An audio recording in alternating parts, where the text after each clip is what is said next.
Guzman, and of course everybody knows who Mr. Frank Jackson is. So I would allow them to introduce themselves just a little bit deeper, and then we'll go on with the program. I'd like to thank Dawn for putting this, and the folks that work for her to putting this this event on. It's important to us, and of course, it's not indicative of the numbers that are here, but you are here, and we thank you for being here. But I am Dr. Marco Robinson. I'm an assistant professor of history in the Division of Social Science, Behavior, and Political Sciences, and we're here to share what light we have and to give knowledge to you on the Black experience in the United States as it relates to Malcolm X and that famous statement, by any means necessary. I want to echo Dr. Robinson's words. Your presence here speaks volumes as to your commitment to scholarship, your commitment to the world of words and ideas. I'm Will Guzman. I've been part of the Department of History for the past 6 months or so. I arrived here at PV back in August, and I'm excited to be here, and can't thank you enough for not only being here, but for inviting me to be part of it. Well, I'm Frank Jackson, Prairie graduate. Came back here in 1980 with the Navy ROTC, and decided to stay here. And I'm also proud of each and every one of you that came out to share ideas and to talk about somebody that was a very central figure in American history and in the African American experience. And so I'm just honored to be able to be on stage. I want to commend those that organized this event. I think it's well done. Y'all had a very eventful day. We marched today, and you went to the polls and made your presence known. So I'm extremely proud of the Prairie students. And so I'm ready to have a good time tonight and talk about Brother Malcolm X. Well, again, thank you for agreeing to being on the panel and being here tonight. So tonight, I'm going to just jump right into the program. We are going to break down Malcolm X's life in like 3 categories. So with this, I named the program by any means necessary, because a lot of people, of course, use his quote, by any means necessary, but they truly don't understand deeper of what that means. A lot of people believe Malcolm X was a violent person and he fought all the time, and the Nation of Islam fought all the time, but it's not. I didn't want people to only associate Malcolm X with violence. Malcolm X did not believe in just strictly violence. He believed in self-defense. So in the beginning of his life, and when you study his life, and if you have read the autobiography of Malcolm X, you get the sense of understanding why things happen. So in the beginning, I called it Malcolm Little, the life of Red, when he was, of course, a thief, and when he was a thug and doing a lot of things in his life that, of course, was bad, that led him into prison. So I wanted to ask you guys, in him being Red, how do you believe that has impacted him in becoming Malcolm X?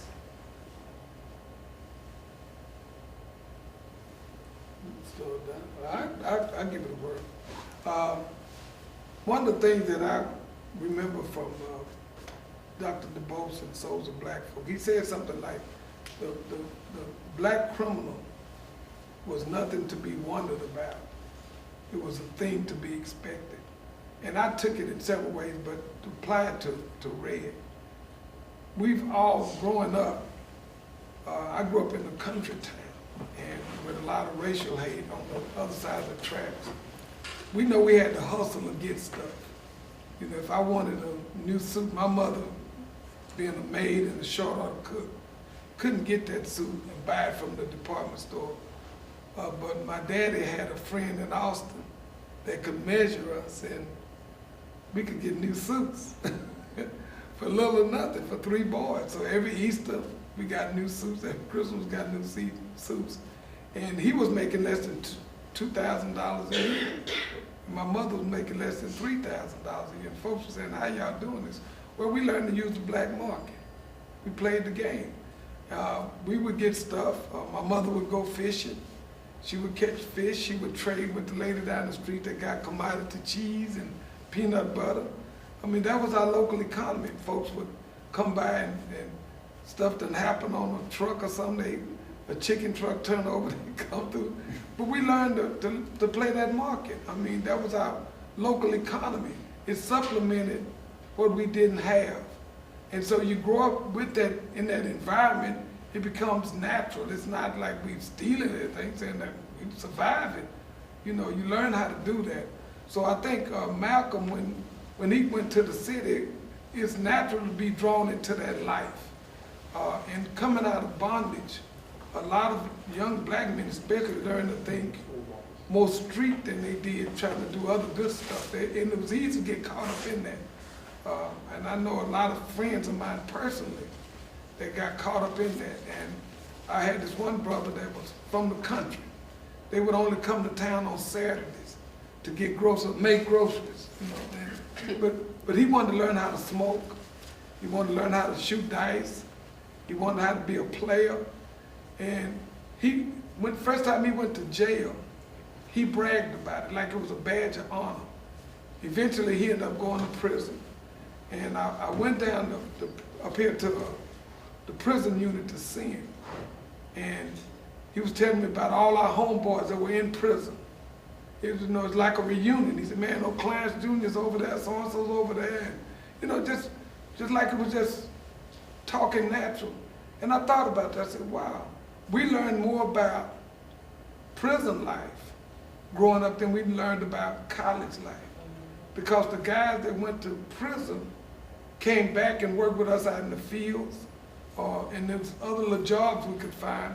But the guys that went to college only came back for funerals or to visit their mother, and then for holidays.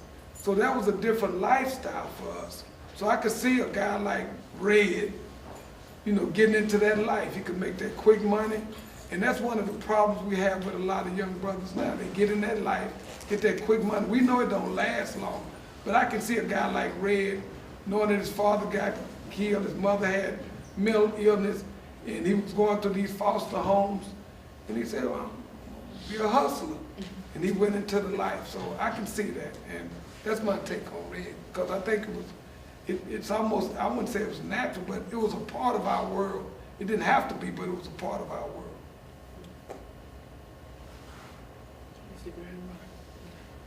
I'm reminded of the first chapters of the autobiography of Malcolm X, which was, he completed this book with assistance from Alex Haley.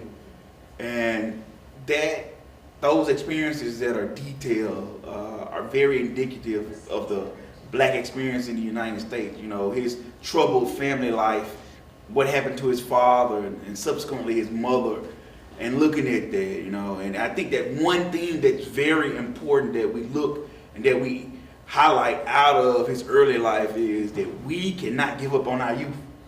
Because you think about all of the things that he faced, and had someone came across him in jail and just saw him as a lost cause and not introduced him to Islam, you know, the Nation of Islam, then, you know, it was just been, again, a lost cause, another statistic. But he was able to tap into that religion and turn his life around. And not only turn his life around, he turned around, in many respects, the trajectory of the Civil Rights Movement in terms of how people had to deal with black folk demanding equality. And so I think that that's very important in terms of when we see his life, is that we don't give up on our youth. I just would like to start by just simply reciting a poem written by Sonia Sanchez in honor of Brother Malcolm. So if you could just bear with me. Do not speak to me of martyrdom, of men who died to be remembered on some parish day. I don't believe in dying, though I too shall die, and violets like castanets will echo me. Yet this man, this dreamer, thick-lipped with words, will never speak again. And in each winter, when the cold air cracks with frost, I'll breathe his breath and mourn my gun-filled nights. He was the sun that tagged the western sky and melted tiger scholars while they searched for stripes. He said, "Forget you, white man. We have been curled too long. Nothing is sacred now. Not your white faces, nor any land that separates until some voices squat with spasms. Do not speak to me of living. Life is obscene with crowds. Of white on black. Death is my pulse. What might have been is not for him or me, but what could have been floods the womb until I drown." And Sonia wrote this a number of decades ago now in honor of Brother Malcolm. She personally met him at very famously at a Harlem rally in which he was speaking, and she approached him and basically expressed to Brother Malcolm how much she disagreed with him, although was open to some of his ideas. And so if Malcolm were here and to listen or hear your question about his criminality, I think he would say that we all at one point were criminals. The shame, of course, is not recognizing or leaving those ways. As mentioned by the other panelists, of course, our history, just our very being here, really states that we were snatched and stolen. And so the real criminals is not Brother Malcolm, but the oppressors who kidnapped us as an act of war. And for Brother Malcolm, at least on a personal level, he would express that his family was stolen from him. As Dr. Robinson articulated, you know, his father, meaning Malcolm's father, was brutally murdered by the Klan. His mom, Louise, the sister from Grenada, you know, both of them deeply committed to the UNIA, to the principles of Marcus Mosiah Garvey. You know, his mom was institutionalized. And so in a sense, before Malcolm, you know, could finish the 8th grade, he had, you know, the foundation of his emotional being snatched and stolen from him.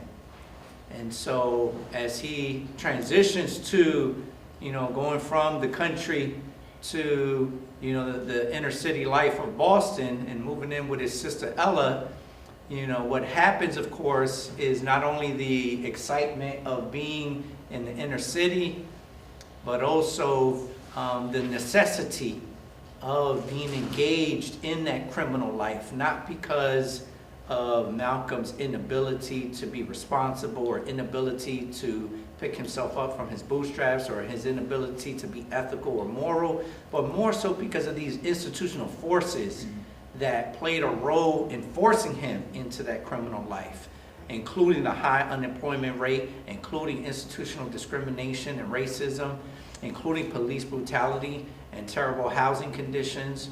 All of these confronted Malcolm as he moved to the Roxbury section of Boston. I really deeply love how you went deeper into that, because a lot of people don't understand the system plays a deep part in how, especially the Black community, goes through things. When you see Black children in school that have discipline issues, nobody truly understands or tries to understand what's going on at home for them to act that way. So when I look at Dr. King, I mean, not Dr. King, but when I'm looking at Malcolm X's life, and then also comparing it to Dr. King, to see the differences of their life and see how the differences of their upbringing, their life at home plays a really big part. So like Dr. Guzman expressed how, you know, him living in bad conditions and his father being brutally murdered, for his mother to have to take care of seven siblings that they had. So it's a lot of the system that plays a really big part in that. So thank you for going deeper into that. Now going to the life of Brother Malcolm. After Malcolm went into prison, and he was in prison for 7 years, and while, as you guys know, when Malcolm was in prison, he was introduced to the Nation of Islam. When Malcolm left, was released from prison, of course he went head first into the mosque. How do you believe, or what is your view on the Nation of Islam I'm trying to word it right. Do you feel that without the Nation of Islam, it wouldn't be a Malcolm X? Do you believe that Malcolm X would have that profound of a role in our history of him just being himself, or could he have done that without the Nation of Islam? I think at different historical moments, there are the cosmos and things that come together that formulate to make up significant events, significant individuals all across time, I think. And I think that the culmination of the things that went into him becoming Malcolm X was again, it was tied to the history. You think about today, somebody coming to, many of them on this campus having no knowledge of the Nation of Islam, somebody tells them that the white man is a devil. Yeah. Think about you. If somebody told that to you, you'd be like, okay, right. But that's not a something that's false when you see black people being lynched. You see African American people's homes being burned. This was a reality that they lived under, right? So when that he's introduced to that, that's something that was very material to him that he could see. And in prison, as they are teaching him and the way of Islam, and of course a lot of people don't agree with a lot of the beliefs that they have. The mothership and the scientists that created Caucasian people on the island and etc. And even all of the unanswered questions around the founder of the religion. And so I say that to you in the same sense in terms of things coming together. I think that played a profound role, but at the same time, everything meshed and it produced him at that historical moment. It certainly was what we needed as a people. And in terms of the social movements that were going on during that time and what he spoke for. And I think that's very important. Nobody had zeal like Malcolm X had. As you read his memoirs and the things that he talked about, he read profusely. I mean, this is somebody that would stay up all night just reading. Not on timeline, not giving likes, not snapping, but I'm talking about reading, I'm talking about absorbing that knowledge so that when he saw brothers on the street, he had a word for them, he had insight for them. And y'all got to keep in mind, black people are struggling to understand why you live in a system that professes something in terms of the Constitution, that you are entitled to these things, but I don't actually realize I have access to these things. And so you're going to look at, okay, I see this, but this is what I see wrote in the Constitution. So they're not matching up. And so you see, even like with the Black Panthers, the first thing they do, they recite the law. That's right. They recite the law to you. And if this law is true, then this is what my material reality should be, right? And so I think that, again, people in a psychological sense come to grips with it. And I think that he was able to galvanize all rungs of black society simply because of whether you agree with his methods or not. At that moment, for whatever reasons, he was sent, right? And we can all agree upon that. But I think that the influence of the nation is indelible, and it had a profound impact on again shaping the American Civil Rights Movement.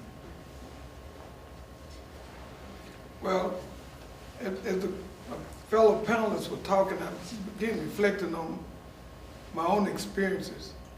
As stated earlier, I grew up in a country town, and it was stratified. You had people that were night people, hung out on the cuts and beer joints. We had just as many beer joints as we had churches. And when the beer joints closed, in the projects right across from where we lived, they had a after-hours place where they would gamble and you could buy bootleg whiskey and do all those kind of things. The police would just ride by. My mother used to call it the Long Branch Saloon because it stayed open all night. But then you had that group that went to church every Sunday, went to Sunday school, and like we did, we'd go to church, Sunday school, did all that stuff. But you see a lot of those church people right back in the beer joint. And we saw people fighting and cutting, and people used to pack these long knives because all of us worked in the fields. They call them Dallas Specials. They had a little toothpick to be in there, so when they opened it up, they could cut real easy. So that was a life. And when we would go to Houston, my grandmother lived over in CUNY Homes. She wouldn't let us go outside and play because she said the kids were too bad. She didn't know we were country kids. You know, she said, no, y'all can't hang with these boys over here. So we never played with them friends over there. But long story short, a lot of us migrated, some to California, some to Chicago, some to Boston. And I have some friends of mine that lived in San Antonio over in the neighborhood, and it was rough over there. And they migrated to Boston. My oldest daughter lived in Boston. So I went up to her graduate. They stayed in Dorchester. And me and my mother flew up for her graduation. And the principal at the high school made the comment that he could not say enough how proud he was of those kids that had to walk to school every day and not get caught up in the life. As a matter of fact, when me and my mother got there, she was hungry, so we stopped over down from School Street and at a Whataburger. No, Burger King, it was a Burger King. And she didn't want to go in because she had never seen a real ghetto. She saw, you know, the row houses and stuff like that. She hadn't seen a ghetto like Boston. And she said, I'm not getting out. So I ordered the food. We were sitting in the car eating, and the Burger King got robbed. And the little kid that robbed it ran out, and the policeman was chasing him, was overweight. The little kid was running backwards, laughing at him. And he went over to the housing where my daughter and them lived. And I remember the first time I went to Boston, to Dorchester, I was in the Navy. And I went over there on the weekend. And the bus driver asked me, he said, "You're not from here, are you?" I said, "No." He said, "Well, you stay on the bus." I said, "For what?" He said, "I'm gonna let you out at this barber shop. And you go in there and you call who you coming to visit, and they'll come get you." When I went to the barbershop, there was a policeman guarding the barbershop. I mean, that's how tough it was. And so, thinking about Boston and the life of a country person that grew up around some of this stuff, and you get there, you got to be a hustler. So, I think a guy like Malcolm, well, we'll call him a player. A player is going to rise above most of his circumstances anyway. He would want, if he had stayed on them streets, he thought he was going to run them streets. I know guys like that thought they were master players. Some of them wanted to be pimps and hustlers, but they thought they knew the game. They was better at it than anybody. But once he got busted and went to jail, he saw there were people that could outthink him with intelligence. And he was commenting about the guy that could just kind of control people with his words, the power of words, which caused Malcolm, once he converted, to go through that dictionary and master words and become a person that could use his mind and intelligence. So I think he already had that innate leadership. He already had that competitiveness, whether it was on the streets or anywhere, you know, because you had people in the church hustling back then. You had Rev Mike, Sweet Daddy Grace, Father Divine. Everybody had a hustle. Rev Mike, I remember I was riding on the East Coast and I had my radio. I always like to listen to Rev Mike. He had this favorite phrase he used called, "God loose my money." And he would tell folks to put your hands on the radio and I'm gonna say this prayer, and then I'm gonna send you a prayer cloth. And you put $10 in there and send that back to me. By the time that prayer cloth get to you, and that $10 get to me, God's gonna triple that money and gonna turn it around. And Rev Mike drove Rolls Royce, had big diamond ring, Father Divine, all of them learned the game. So for him to get in prison and run across somebody that had game and had knowledge and could explain things in a different way, I think that was revolutionary for not only Malcolm, but for most young black men, because they had grown up, most of them had grown up in church. They knew about Shadrach, Meshach, Abednego. They knew somebody else's story, but they didn't know their story. So you hear that over and over. Now you got somebody telling you your story, that you the original man, you're the blessed of God. The earth is 24,000 miles in circumference. Just giving you facts. That fascinates a lot of young men to be able to spit those facts and command attention like that. So I think without the nation, Malcolm probably would have still rose to the top because of his personality. But because of the nation, he did it a different way, and it caused him to use his intellect a little bit more. Yeah, I think that question regarding the nation is so important because we see Malcolm so deeply tied to the fate of the nation and his own life.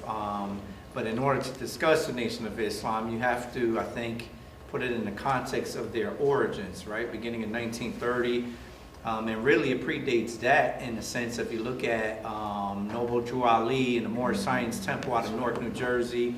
But before that, obviously, the UNIA, and what inspires Garvey to come all the way from Jamaica here is Booker T.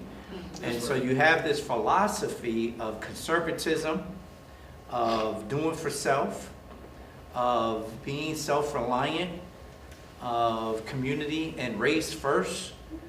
And so you take these various, ideologies of black nationalism, as well as a little portions of Christianity, some portion of Islam, and what the nation does, starting in 1930 in Detroit, this is at the height of the Great Depression. The unemployment rate, at least within our community, is well over 30%. Some would even document as high as 50%. Poverty is extreme. People are desperate. You have migrants coming from the deep south, being acclimated to the city life, but also the coarse and harsh winters. And so it's that perfect storm of institutional racism, of inner city Detroit, of poverty, police brutality, racism, all coming and converging at that right moment. So you have someone who is half white and half Pakistani by the name of Fard Muhammad, to then claim, that he is God in living form. And his hustle is primarily to inner city black Detroit. And we are desperate to hear the message, any message that could alleviate our suffering and pain.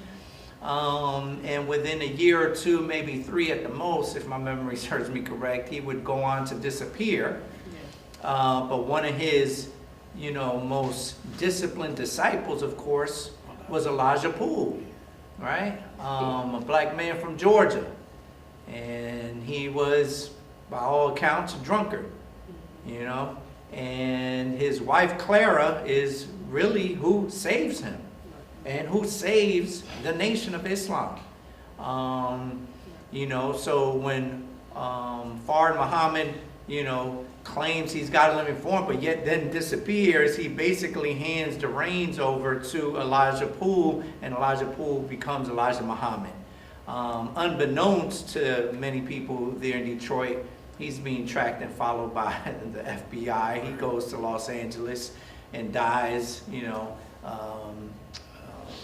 basically unknown. But I say all that to say it because I think it's important that ultimately when Elijah finally, sheds his addiction to alcohol and begins to embrace the ideology and begins to spread the word of the benefits of the nation, that ideology, as both of my panelists here have indicated, that ideology is we know it's wrong. In other words, there is no scientific mad scientist named Yakub that is grafting albino black people to create white folks. But like any other propaganda, you take some half truths and half falsehoods to create a mythology that could then allow the organization. And that I think is important to kind of articulate. And if you could just bear with me, I think this is the professor in me coming out, is that the half truth or the truth is we are the original people. We are the first people on the planet. Up until 100,000 years ago, there were no other people in the entire planet except within the continent of Africa. We decide to leave the continent and thus populate the rest of the world. And that would take less than 30 to 40,000 years. So when you look at Europeans, and this is where Yakub gets it half right, they are the newest member to the human family. They just arrived here 30 to 35,000 years ago. Right? And so when Yakub makes this argument, it sounds very appealing because it's rooted in kind of these half-truths and half-falsehoods. The falsehoods being, of course, that yes, white people did come from black people, but it took, 30,000 years. It did not take less than 6,000 years, as he claims. Right? And so if you're poor and impoverished, unemployed, and experiencing institutional racism in Detroit, and you hear this and you're making the argument that white people are blue-eyed devils, as Dr. Robinson indicated, when you see the horrors that we're experiencing, it's a very appealing message. Yes, and if I have to be lulled to sleep with the mathematics, as you've indicated, in a 24,000 square feet circumference. I mean, that, is extremely appealing when you put it in those words and everything else. It's like, wow, here's an organization that speaks to my reality. I knew I had a lot of animosity towards whites, but I can now put it in a historical context as to why. And so now you fast forward to the early 1940s, and now, the Secret Service and the Selective Service is knocking on the doors of so many people throughout the country, so many men, and demanding that 18-year-olds register to volunteer to fight in the war. And Elijah Muhammad says no. And he's immediately imprisoned for over 2 to 3 years. And that prison experience becomes extremely important. It has a deep impact on him. Where once he's released from prison in the early 1940s, right before the war ends, he commits to his wife Clara and to others, I'm never ever going back to prison. And this is why I say Clara saved the Nation of Islam, because it was during that period while he was in prison that she kept up with the meetings, that she kept up with the organization, that she kept up with the records. She ensured that the membership at least maintained, if not slightly grew. You fast forward to 1946, Malcolm is imprisoned himself because of his petty crimes, including burglary and other crimes. And he's sentenced to 8 to 10 years, but he only served 6.5 years. He's released in 1952. And prior to being released, as the brother here indicated, he begins to read deeply and begin to immerse himself in the world of ideas and words, which would become critical. And if you read the biography of any prominent black person in this country, really of any prominent person, period, the moment in their lives that they begin to see the light, if you will, is that moment when they begin to embrace and have a love affair with books. Yeah. And that was no different with Brother Malcolm. And so prior to being released, he's being exposed to the Nation of Islam, he's being exposed to Elijah Muhammad, where Elijah is claiming now that he is God in living form. And this is a very appealing message to Brother Malcolm, whose nickname was Satan while in prison. And he was deemed or labeled Satan because He hated anything and everything about God because he felt that God had forsaken him and his people. And of course, once he's released, you know, he's deeply committed to Elijah because he feels Elijah now is his spiritual father, the spiritual father that he did not have because his own father was murdered. And of course, it would be a remarkable rise. From 1952 to 1965, February 21st of 65, that 13-year rise is unbelievable. He marries Betty, I believe, in 1957 or 58 at the age of 32. And of course, every step of the way, Elijah's giving him more and more responsibility and more speaking engagements and more travel assignments to go fishing. And that fishing expedition is, of course, to recruit more and more people, particularly young black men. And Malcolm, he goes from a small organization of just a few hundred, maybe no more than 1,000 nationwide to some estimates as high as 10, 20, 30, 50,000 or more. It's just remarkable. And so when you ask about the role of the Nation of Islam, one cannot ignore its history, but also its development as how it developed Brother Malcolm. But as you enter the late 50s and early 60s, because of Malcolm's influence, the nation, of course, begins to experience what most organizations experience, including your traditional Christian churches, which is, nepotism, corruption, and Malcolm, of course, is seen as someone who's a threat to that income. I mean, Malcolm used to personally fly to Chicago just to hand the thousands of dollars to Elijah Muhammad personally. I mean, that's how faithful and loyal and honest Brother Malcolm was. But then to hear these horrific stories of the nation, Brother Malcolm begins, another part of his life, which I won't get into now, but we, have to understand that the nation is like any other organization. So when we begin to criticize them, as we should, we have to put it in the context of that this is what, that temptation of money and power and popularity then can potentially breed this idea where we become wayward, and we'll talk about all the drawbacks to the nation later. Well, Later's now. Okay. So, on this part,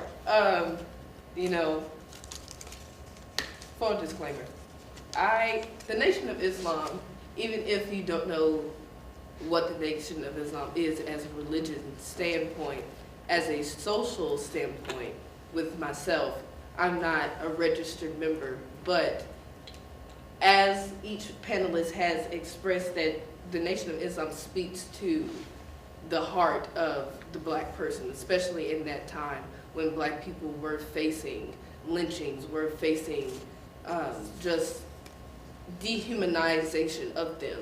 When you have somebody speaking upon them as something positive, of course anybody would flock to that.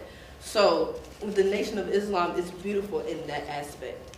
However, when Malcolm, the Nation of Islam are made up of humans. So not breaking them down of their greatness, but to also look at them as not gods, but as human beings. There are conflicts inside of that, of any organization that you will come across. So when Malcolm is now turning into Malik Shabazz, when he went to Mecca, and he is now seeing things totally different that he is being told, now he's gone to Mecca and seeing different shades of people worshiping the same thing.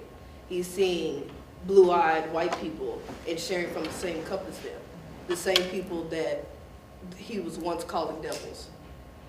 So when you are seeing that, and now Malcolm is coming back to the United States. His house just is going to get bombed.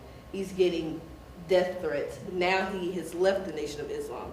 because of accusations of the Christ, the most honorable Elijah Muhammad.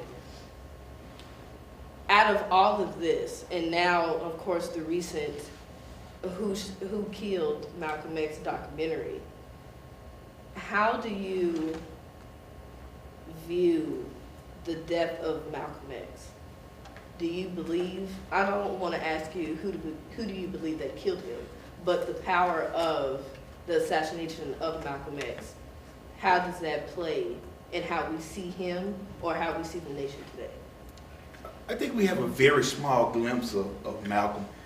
There were a microcosm of events that culminated to make him who he was, even going to his death. Yeah. You mentioned Malcolm going on Hajj pilgrimage to Mecca, and he experienced, as he termed it, the brotherhoods of brotherhoods as he went there, and going over, transferring over to Orthodox Islam and leaving the nation, how profound it was.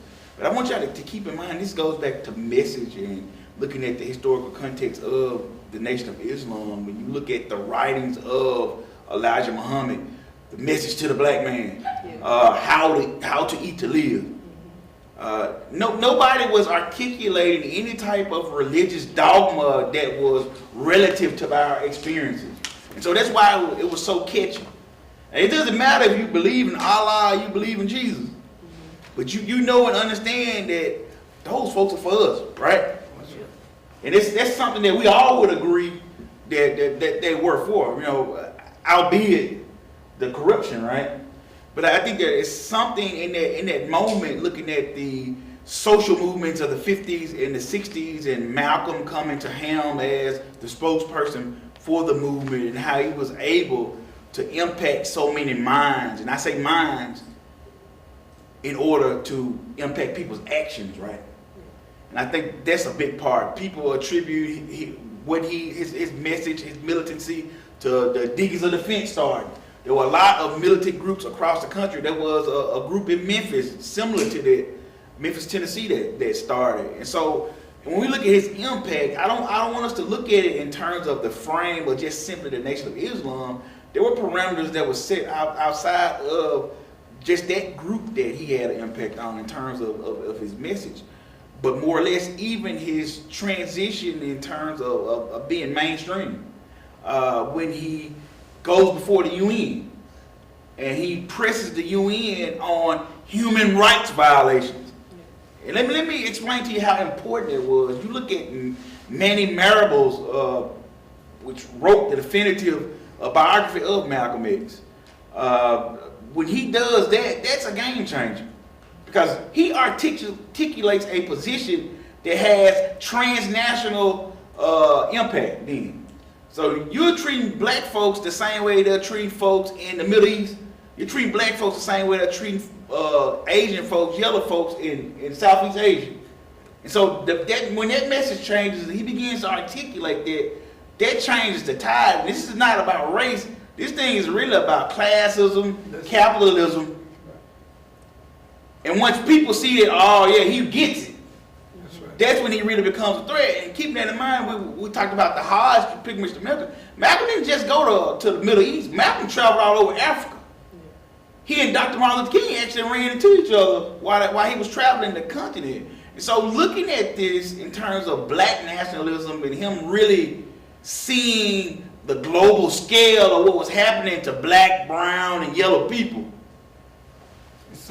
it was a moment where he was ready to turn the tide, and he was ready to do something. Go ahead, Doc. No, he saw it. Yeah. And I was born in 1951. And so I grew up during that era when I watched my grandmother get off the sidewalk for a young white person to pass by.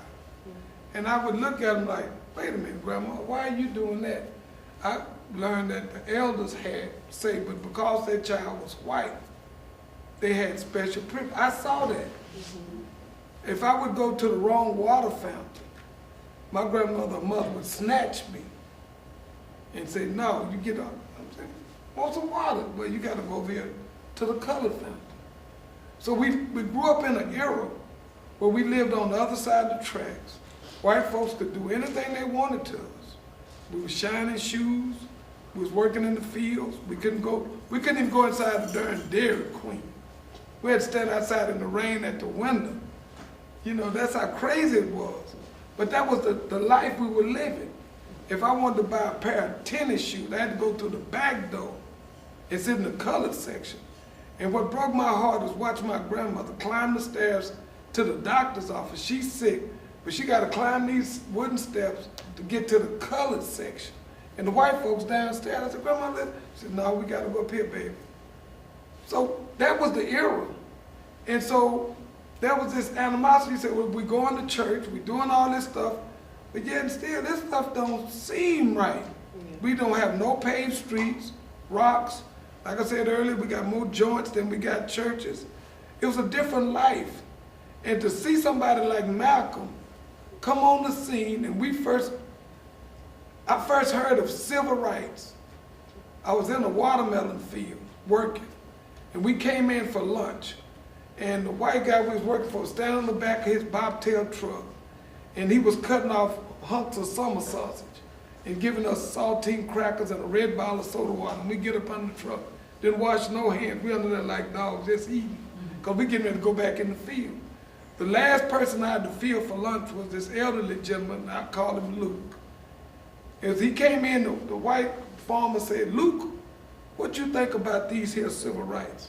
He said, colored folks just ain't ready, just ain't ready. They need to wait on the Lord. We heard this. If you had offered us $100 bill to define civil rights, we couldn't do it. We didn't know. We heard folks say Martin Luther King ought to set his old butt down, making trouble for colored folks. We heard this. Everybody didn't like Martin Luther King. They were scared. And so to see somebody like Malcolm come on TV and go toe-to-toe with these folks, I said, whoa, who is this brother?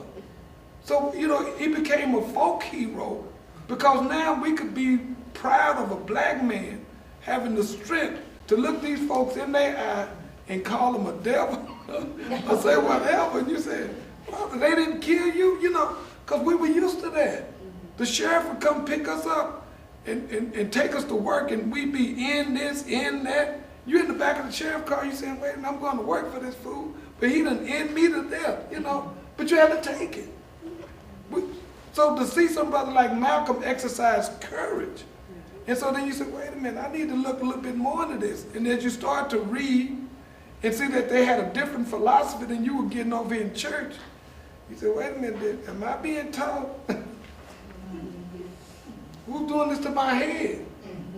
And when we integrated, none of our teachers were hired at the white school except for 3 women, no men. And then they took all of our records and all of our trophies and yearbooks to the city dump and burned them. They did this across the South. And what really made me come into a fuller consciousness of this thing is when I came to Prairie and ran across folks that had other ideas other than what I grew up with. And you can sit in forums like this and hear other ideas.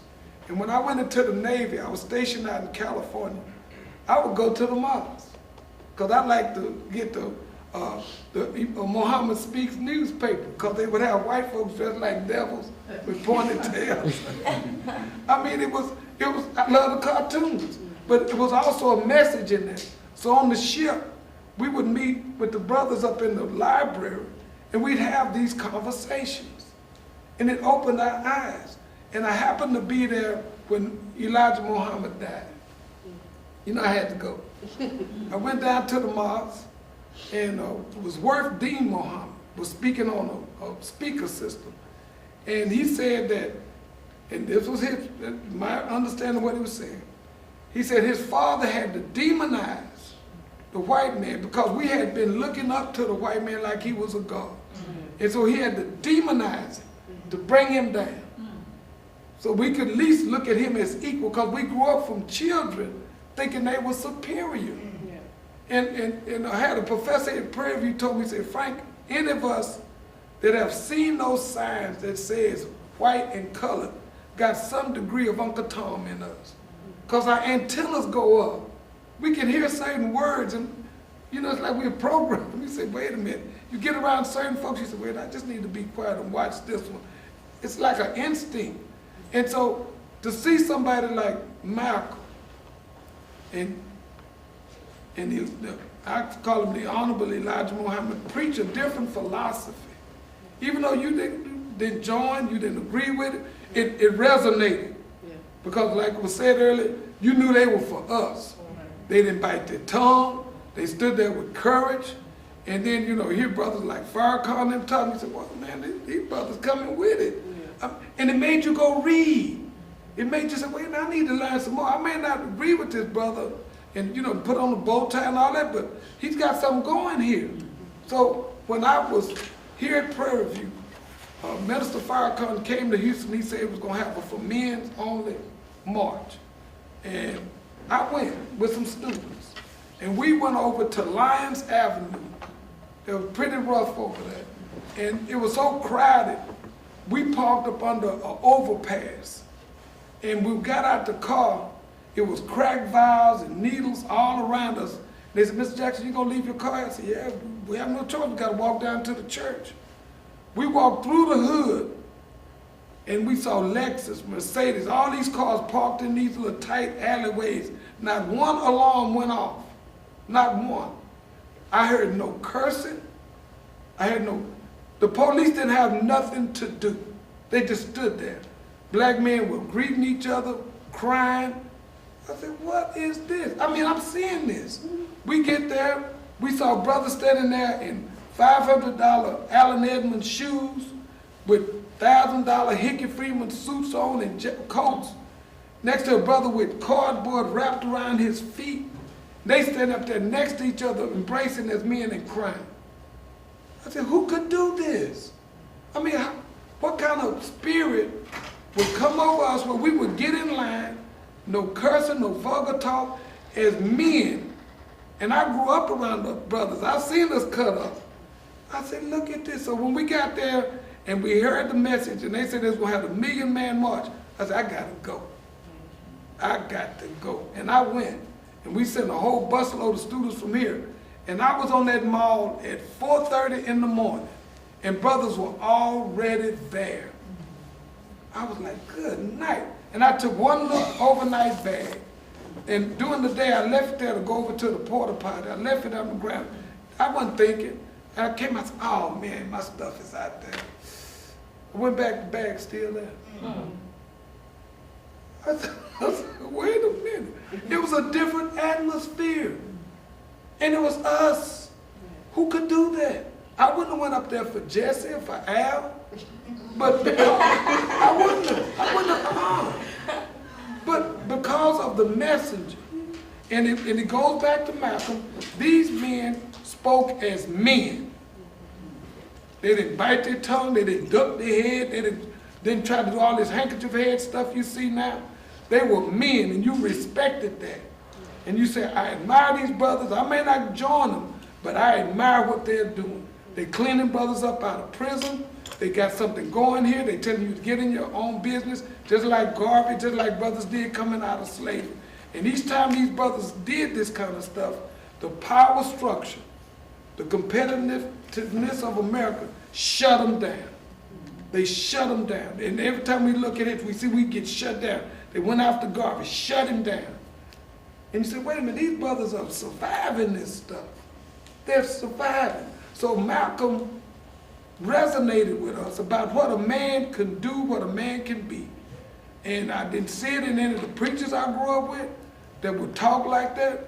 I knew that my mother could go uptown and talk noise. If these kids were there, I'd say what she would do. But she could talk noise, and they would say, oh, that little gal just crazy. But she would defend us in a way that my father couldn't do, because they would have beat him up and put him in jail. But my mother could go up there and speak her mind. She could get credit from them little furniture stores that my father couldn't get. So we had this low opinion, whether we knew it or not, of black men.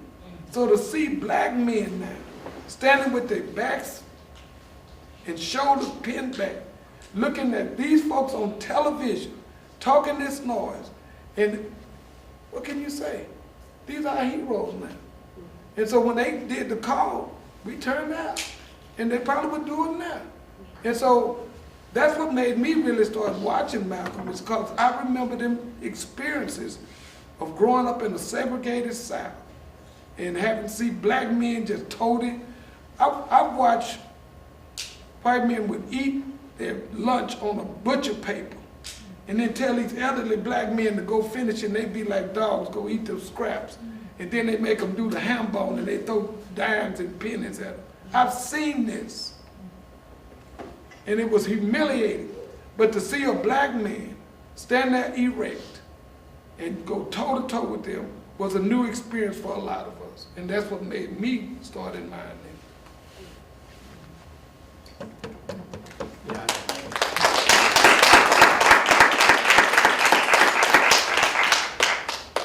Yeah, we must have seen each other there at the Million Man March on October 16, 1995. It was a beautiful day. There was no arrests reported in Washington, D.C. that day.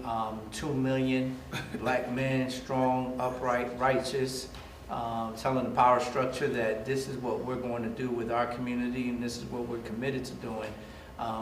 Within 6 months after the Million Man March, you saw a dramatic increase not only in voter registration, but also in black families adopting black children even. And so it was a tremendous event that that I dare say that we probably won't ever see again, in the sense of from other leaders. That was a very particular moment in time there. The irony, of course, the person who led that movement, Louis Farrakhan, was a student of Brother Malcolm. When you look at the early footage of the 1960s there, you see Louis X, standing in the back, just kind of looking up to Malcolm. Malcolm being so tall, you couldn't help but to look up to him, but both as a metaphor as well. Being trained, Brother Louis X coming from, the Boston area, just like Malcolm did. As a matter of fact, Brother Louis X was not only a very talented calypso player from the Caribbean, but he also produced a play that became extremely popular within the nation. And of course, that play is called The Trial, where, if you look at the film that Spike Lee produced on Malcolm X, you see, or hear rather, Denzel's character at the very beginning emphatically saying, hey, I charge the white man with being the greatest swine eater on earth, with being the greatest, he goes on to list all these other descriptors. That's actually the words of Louis Farrakhan from that play. But I think there's an important connection to be made there, because after Malcolm is murdered, Louis Farrakhan takes over the largest mosque in the country, and that's Mosque Temple No. 7 in Harlem, New York. But not only is he from Boston, like Malcolm had migrated from Boston, but in 1962, Ronald Stokes, who was also a minister in Boston, he takes over Mosque No. 27 in Los Angeles, and Stokes is brutally killed by the Los Angeles police. And Malcolm, of course, had trained Brother Stokes and was deeply committed to Stokes, and was just horrified that his friend, his comrade, was killed. And Brother Malcolm wanted to extract revenge. Of course, Brother Malcolm had created the Fruit of Islam, the FOI. And so he knew what the fruit was capable of because he trained them. And he also, of course, created Muhammad Speaks. Today it's known as The Final Call, or it may have changed its name again, but at least throughout the 80s and 90s it was known as The Final Call. But it still is. And so I think when you look at Malcolm's influence within the organization, he knew that he could draw a collective of members of the Fruit of Islam, based right there out of Los Angeles. Even though his home base is Harlem, this is the command that he had nationwide among our men. and that he had, devised an assassination team, if you will. And right before pulling the trigger, right before extracting revenge, right before attempting to kill or extract revenge against the Los Angeles Police Department, he asked his spiritual father, this is what I intend to do, this is what I plan on doing, and I just want to make sure that you are aware. And of course, Elijah said no. That this will bring too much attention to our organization. Now this is somewhat ironic, right? Here you are teaching me that the white man is a blue-eyed devil, but yet on the other hand, you're telling me not to extract revenge for the killing and murder of one of our own members, Ronald Stokes. And really, what you could see here in 1962 is sort of like the beginning of the end. Yeah. Where Malcolm was waking up, if you will, and realizing that what Elijah's rhetoric didn't match the actions. Now, Malcolm, of course, here again, because he, established the fruit of Islam, he knew that he meted out punishment to black men in other instances for various, failings, including, of course, if you drunk liquor, or if you ate swine, or if you was womanizing, or, smoking weed, or any of the other violations that they had deemed you violated, and, they would extract, discipline. And so he just saw this as an extension, but when he saw Elijah say no, in essence, Malcolm's interpretation was, here you are protecting the white man. He was devastated, to say the least. Now you couple that with the fact that Malcolm really since 1959, 1960 had begun to hear rumors of infidelities by Elijah Muhammad with 8 teenage young women who he fathered 6 children and did not financially support them. And so Malcolm began, of course, to interview these women individually, so much so that he was willing to testify in court on their behalf. Once he had gathered his evidence and he was convinced that this was what his spiritual teacher had done, of course, Elijah did not deny it.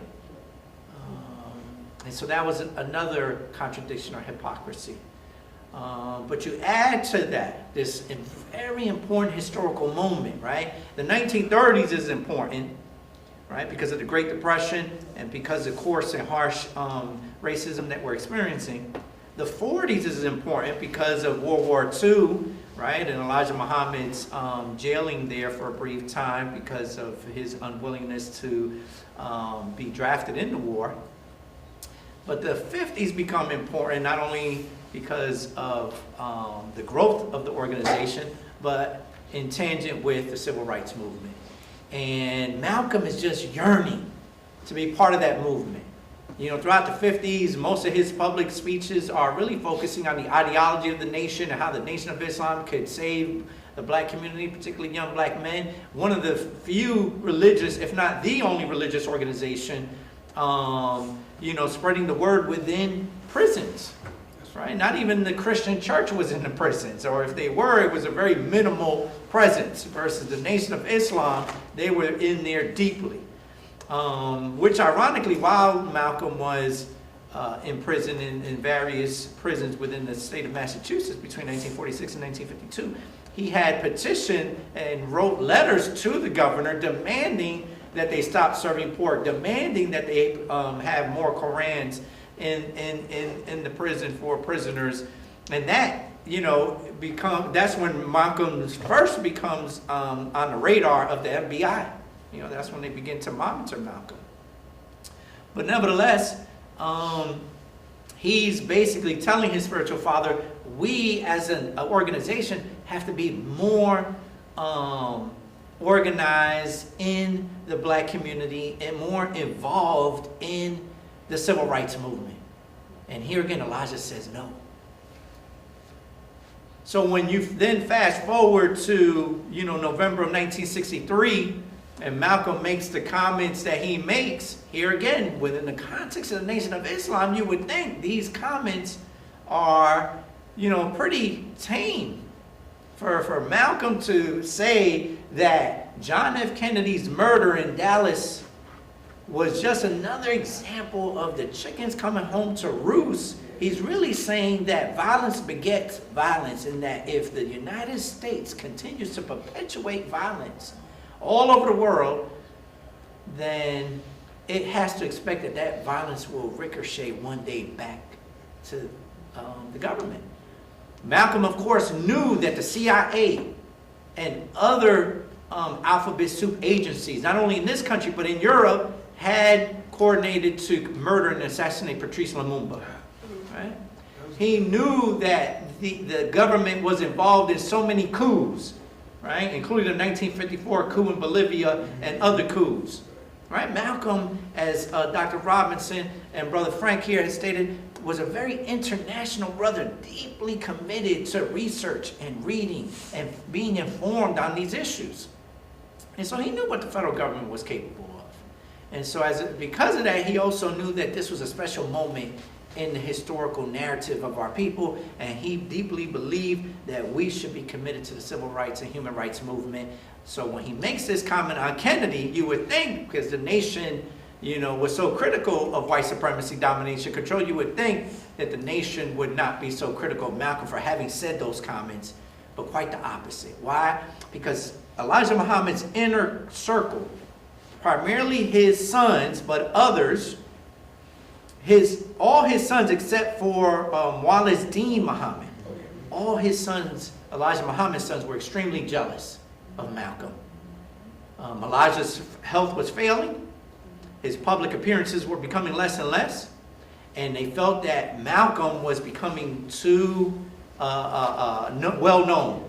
And that if Malcolm took over, he could then, clamp down on the nation's, excesses, right? And they wanted to be sure that Malcolm did not do that. So they saw this commentary in a very public space after Kennedy's death as an opportunity to silence him. And then, of course, we know the rest from there. But I wanted to spell all that out to say that it was just not simply his one comment about the chickens coming home to roost that got Malcolm kicked out of the Nation of Islam, that it was a combination of things. That historical moment, the civil rights movement, Malcolm yearning to be more forceful and articulate and involved in the civil rights movement, Elijah being apprehensive about being involved. And I mentioned earlier that Elijah had committed to never return to jail, and this influences Elijah's decision and in spreading the doctrine of no member of the Nation of Islam to ever register to vote. That no member of the Nation of Islam to ever engage in civil and human rights. Now, he couched that in terms of, hey, this is not our nation. We need to create our own nation. This is not our society. This society or this nation, meaning the United States, is doomed to hell, right? And this is something that continuously is preached within the Nation of Islam to this very day. And Elijah often would state this, that their time of ruling is up, right? And so when you couch it in those terms, yeah, it becomes very logical. If we register to vote, that would suggest that we have some type of faith that this system could do right by us. It's just we simply have to participate in the system, versus Elijah saying, no, the system is inherently wrong and evil, and thus we cannot be involved. And this is how they couched it. And so Malcolm was wanting to be more involved, but what really motivated Elijah Muhammad was the FBI surveillance and the threat of him being returned back to jail. He did not want the organization to be destroyed from within, in a sense of him returning back to jail. And so he wanted to, which is somewhat ironic because you would think how militant they were, he wanted to ensure that they were not a threat. Right? And so Malcolm saw this, and that further alienated him away from the nation until that formal break in November of '63. So, thank you for those deep questions and going deeper into that. I really deeply appreciate that, and I hope everybody has learned something from the panelists today. I never want to come across to, I guess, bring down the Nation of Islam, even if the inner things that they have going on. You have to express that without the influence and the teachings of them, we wouldn't have, the polished look, as I say, of Malcolm X or Muhammad Ali or many other people that has came across the Nation of Islam, because again, they do represent something for us. So now I will open questions from the audience to one of the panelists. If anybody does have any questions. So I had also read some of the autobiography and also seen a movie with Denzel, and I noticed towards the end, when after the Mecca and everything, and he came back and transitioned to his new influence and stuff. In the movie, I saw that they did show two representations of people, part of the Nation of Islam, killing him. So because I heard earlier you said there's a documentary of who killed him. Yeah. Like, is it going to project that the fact that the nation did kill him, or? It's a 6-part documentary on Netflix. So if anybody wants to watch it, you can watch it on Netflix. It really goes deeper into, a lot of people believe that it was just solely the Nation of Islam. But that documentary goes deeper into what Dr. Guzman and the other panelists have talked about over the jealousy of the Nation of Islam, the influence of the FBI, and the mixture of everything. So how a lot of people perceive that it's just the Nation of Islam, and it's just solely how they were just jealous of the power of Malcolm X, so they had to kill him.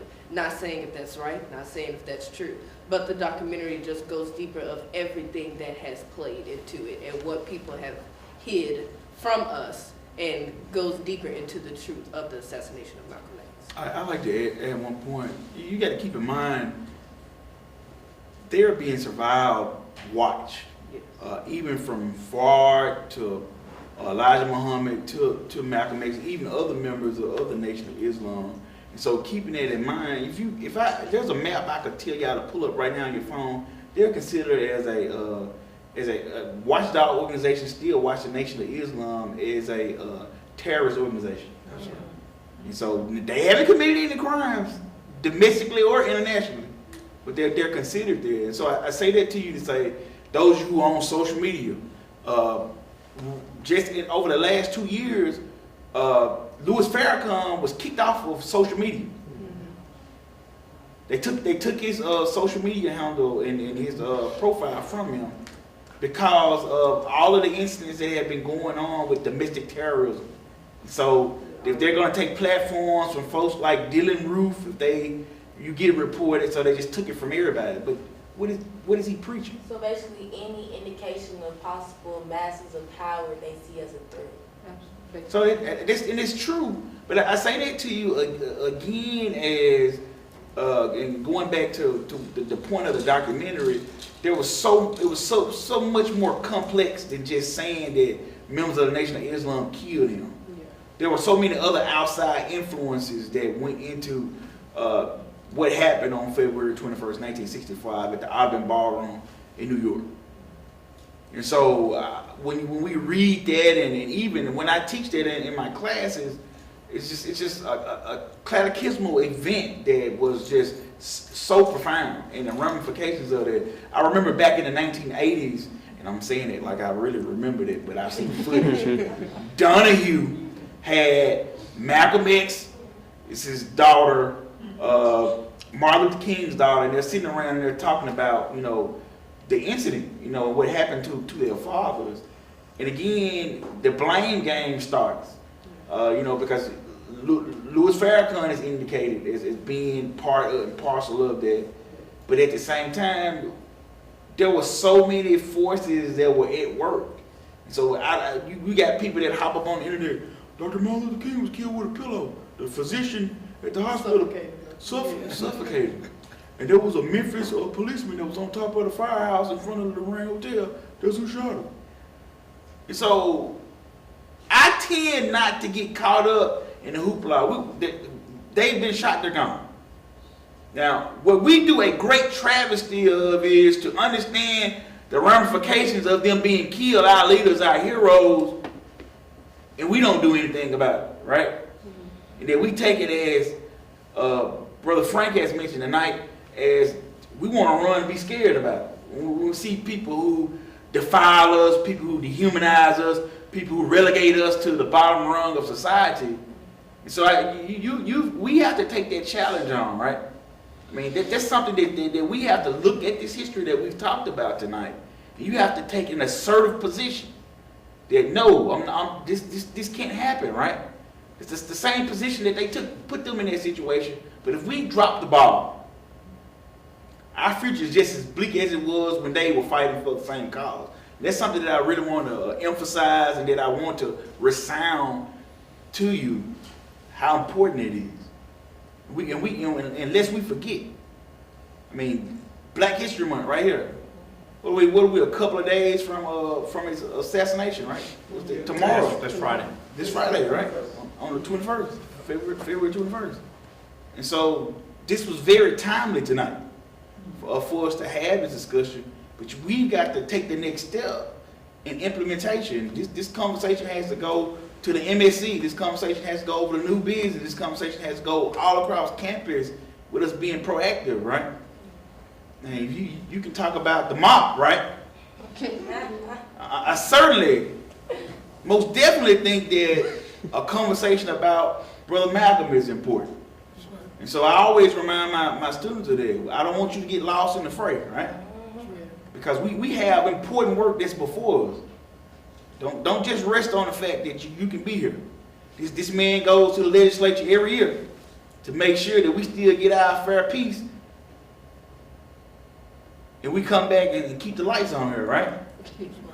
And so be mindful of it. I mean, don't just get fixated on what happened, right? It still happens. Right. So that's very important. I want us to continue to look at that and to be cognizant of that our action is most important. Yeah. That whole period was one that I think that signifies the resistance against white supremacy globally. Like we were saying earlier, Lumumba and those guys. I mean, that affected people deeply to see how brutally this man was assassinated. That was about to hit his people. You start seeing uprisings in Africa where they started to push for freedom from England, from the colonial powers. In my own experience, I always draw on that because I know that more than anything. I was on a nuclear-powered guided missile cruiser, and we were having these discussions with the brothers, but we pulled into the Philippines, and we saw dominance of power. Olongapo City, Philippines, was like Sodom and Gomorrah. People were selling their children. And most of the people, when we would dock, we walk across out the main gate, there was a river that was full of sewage and trash, and these kids were swimming in the river so that the GIs could throw them pesos, and they would dive and catch these pesos in their teeth. And all along the town, they would bring these young girls out of the provinces down there so they could sell them to the soldiers and sailors that were coming back from the war. And they had, Ferdinand Marcos was the president. And Marcos had martial law. So if you was on the streets after 12 o'clock, you could be shot. And I remember going down in the area of Longapo called the jungle. I was always on shore patrol. So I got to meet the Mama Sons and all them folks. And brothers would come back from the bush out of Vietnam, and they would be so high. They were sitting there with skulls on sticks. And you had to do a dap just to go past them. Everybody wanted to dap. And I remember talking to one of the young brothers that was gotten in trouble, because I did a lot of trials, well, I wouldn't say trials, NJP kind of stuff. This young brother was 18. And He said he was in the bush and he was walking point with his army platoon. And point man is the one that goes ahead of the platoon and kind of is the rabbit, so to speak. He said he was so scared, he went through this thick brush and he had his M16. He said he just put on his shoulder and he sit there and rolled the joint and started smoking. He said, if I'm gonna die, I'm gonna die high. And he said when he got to a point, he heard a click, and it was Viet Cong had him in an L-shaped ambush. And the first thing the Viet Cong asked him, he said, where you going, brother? He said, man, Charlie, all I'm doing is smoking this good weed, and I don't want no mess. He said, why are you doing this to me, brother? Why are you killing me, brother? I haven't come over there to kill you. You riding with the beast. The beast won't even let y'all vote. The beast is beating y'all, and y'all riding with the beast, killing me. And he said, and the Vietnamese told him to lay down, brother. So he laid down. When the rest of his patrol came through there, they killed them all. And he laid there on the ground and listened to all that bloodshed. It really messed up. Now he had to go back now, because when all the shooting was over, Charlie said, see you later, brother, and went back in the bush. So he had to go back to headquarters and explain why he didn't get killed as the point man. So they put him in prison because he did not act as a hero and notify everybody else that they were walking into an ambush. So a lot of the brothers that I met, some of them had drug problems, because not only was it a very frightening thing, war is nothing nice. Please don't ever let nobody tell you that. They had to deal with these psychological things, because if you kill somebody, it don't go nowhere. It stays in your head. And people walk around there with guns, and them, I shoot, yeah, you can kill someone, but it don't go nowhere. You talk to anybody that's been in war, they say, no, man, that you see these images in your head. And so these young brothers had to deal with that, so they turned to drugs. And then they had to wrestle with the fact that Charlie was right. They would come back home and have to deal with the same racism that Charlie's dealing with. And then Charlie beat us. He whooped us. When Saigon failed, I was on a task force with several other warships. Gerald Ford had ordered us to go off the coast of South Vietnam and rescue this ship called the Greenville Victor, because they had started picking up people that were flooding. They had nowhere to go but into the ocean. And so these merchant ships were ordered by President Ford to pick up these people. They did that, but they didn't have enough food, water, medicine to take care of all these thousands of people just piling on that ship running, because they had trusted America to take care of them. And now their own people was running the Americans out. And so we had to go and try to rescue this ship. And the captain of that ship used some very colorful language to tell us to get them people off his boat, because if they tried to break into his cabin, he was going to start shooting them. And so the admiral told him to guide his ship as close as he could to this other shore, this island, I think it was called Vantai Island. And those young people started jumping in the water. And we had to put Marines in boats to keep the sharks away from these people. But when you've seen desperate people, and you know how fragile this thing is that we have called democracy, when you've seen this stuff, and you've seen how we've dominated people, how people would sell their babies to American sailors and Marines and GIs, then you say, whoa, what is this stuff? And you start seeing this upheaval. So when you see Malcolm, you got to put that in a global context, because people were rebelling all over the earth, and you not only had Malcolm in the nation, you had the United Slaves, you had all these other folks starting to stand up, the Black Panther Party. Folks were really starting a revolution against white supremacy. You had not only Lumumba, you had the folks in Kenya, Jomo Kenyatta and all them boys fighting. Mama, they were fighting. You know, was Zimbabwe and all them boys were fighting. And I know the first time I had the chance to go to Portugal, I wouldn't even get off the ship.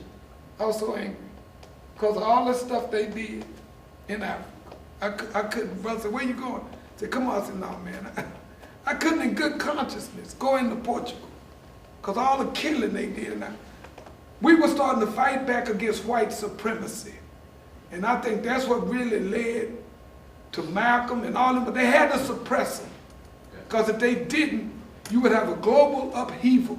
And it would topple that power structure that had been put in place through violence and through oppression. And so that's what I saw out of it. Because I remember the old folks back home, they couldn't stand Martin Luther King. They couldn't stand the Black Panthers. And we started wearing afros. My daddy was a barber, so he hated afros. Eventually he started wearing afros. But it got so tough, and the FBI and CIA was playing such these crazy games, it got to the point when white folks say, well, Martin Luther King is all right. Them same black men said, Jesus was sent Martin Luther King. Wait a minute, what happened? And when they started holding him up as the leader, they started hitting all these other organizations, started killing them, running them out of the country. And when they got everybody looking at King, blew his brains out. And we all just said, oh, hell. We right back in there. That's what I saw. I saw an upheaval, a resistance movement globally. Because if you start connecting the dots, all them boys knew each other. Kenyatta, all them boys knew each other. And they were pushing back, trying to free Africa, trying to free the Caribbean, trying to free the other countries, Che Guevara and all that. That's why they hated Castro. He ran the mafia out of Cuba. So get out of here. Leave our daughters alone. Quit selling them drugs. And all them boys had made millions of dollars of whiskey and drugs and stuff and living a good life. That was Joe Kennedy, them boys. They were gangsters. They were gangsters.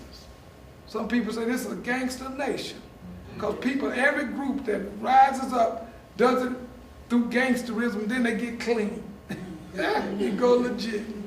But that was my take on it, because I said, why would you knock off or suppress these movements?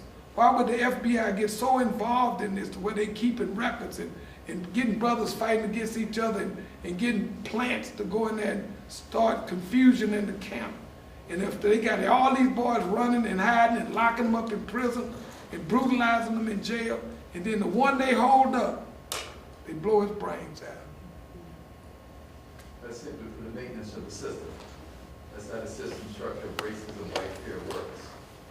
So you have to create these distractions, and in order for it to continue,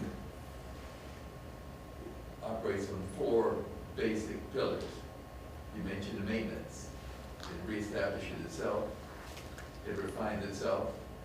We call it voter suppression now. You don't have to take the poll tax anymore.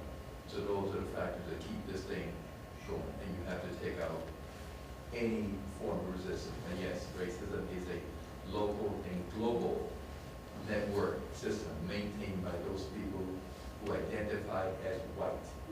That's right. Whether consciously or subconsciously. That's right.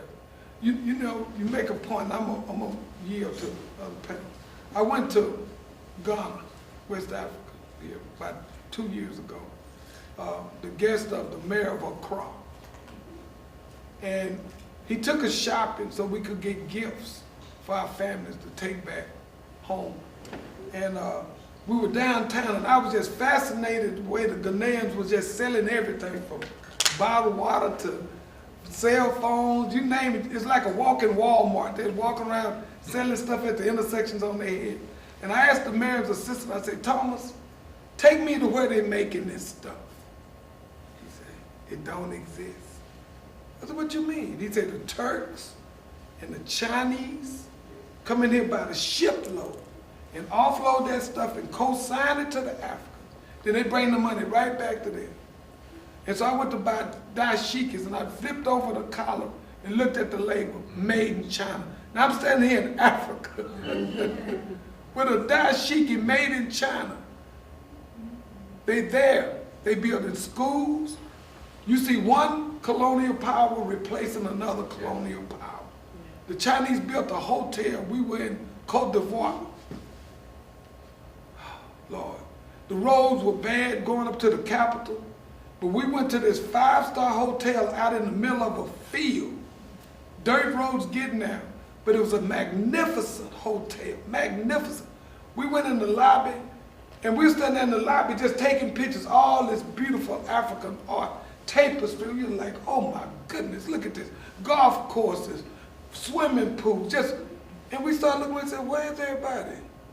We some of the only ones in the hotel. The other Africans, the Chinese had built this hotel, built these wide boulevards with street lights and people living in the streets in huts. They built this magnificent basilica, bigger than St. Peter's. And people standing outside the gates of that basilica cooking their food on wood. You said, wait a minute, what? So it tells you about this idea that is a global phenomenon, and that's what we experience here. And that's why I'm so proud of these kids today, to get out here and go march. Because you wasn't supposed to do that.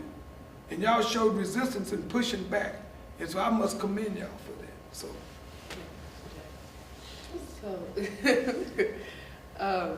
I truly do hope that somebody or anybody has learned something today or got clarity for what they thought that they knew or deeper into what they believed. I love Black history. I love history. Hopefully I will be called Dr. Roy one day. You will. So, thank you. But I wanted to, if anybody knows me knows how much I love Dr. King, but I wanted to give Malcolm X what he deserved. Malcolm X, now me becoming a scholar and deeper into philosophies and things, how life is now, of course, people my age and even people older than me can reside to Malcolm X because he speaks and people in the Nation of Islam or just Stokely Carmichael. People like that spoke to your mind. And when people speak to your mind, it frees everything else. Because it was a quote that Harriet Tubman said that I freed 100 slaves. I could have freed 100 more if they knew that they were slaves. When you free your mind, nobody else can ever enslave you. So that's why people reside or believe that Malcolm X was that person because he spoke to you. So I wanted to make this event to understand who Malcolm was, so you can wear his shirt proudly and not only quote him when it's time to fight, but you use him to fight for something injustice, fight for something that helps you and help other people. So thank you again for coming. Thank you for whoever that did come to the march or who supported the march.